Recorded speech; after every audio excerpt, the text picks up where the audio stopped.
Settings are like another character in your book. They take a life of their own. And in a book that's very character-driven, like all my books are, I pay a lot of attention to setting.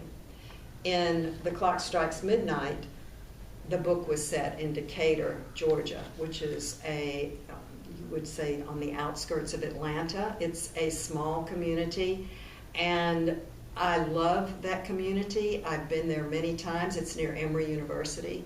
And I just felt like that place reflected my characters. It just reflected them.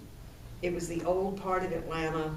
It's old oak trees and Emory University, and it just reflected the feel that I wanted for my characters. With The E-Murderer, the place that I selected was my own community, a university town, because I had people, my characters were students, and Jenna was a graduate student, and Quentin is a professor at the university. So I felt like I wanted to be in a university town, so Athens was the perfect spot for that.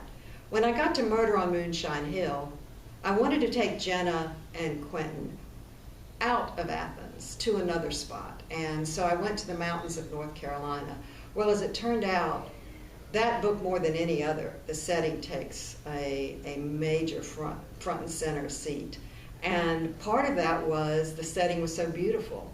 In the mountains, in an inn, and it was just perfect. And the little town of Silva that was nearby is just like a fairyland and a movie set. So when I went there, I saw that place and I thought, this is where I want to set this book.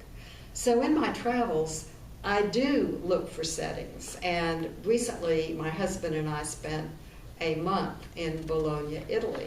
Well, Bologna is a very ancient town, beautiful, and I could see Quentin perhaps coming there on a sabbatical, or Jenna visiting her family in her distant family in Italy. It could happen. And so while I was there, I began looking at the narrow passageways.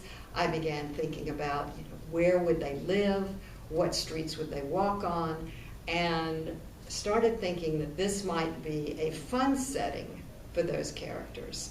So wherever I go, I think about the streets and the perhaps restaurants they might eat in, or where they would go do workouts, where they would jog, because my characters are big into exercise. So I think about those things and I put them in places that are real, so that my readers who happen to live in those places can recognize those particular spots.